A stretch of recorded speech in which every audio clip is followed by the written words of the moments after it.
kaguol, ayaw o kabalaka, bisan unsay dangatan sa imong kinabuhi.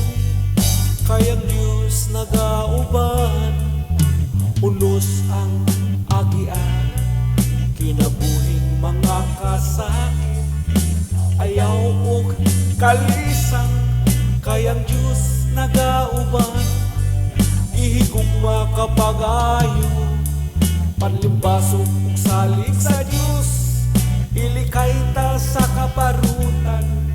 Kung ang Diyos ang atong kauban, kalipay ang atong matagamtaman, ipanggatan niya pag-ayo.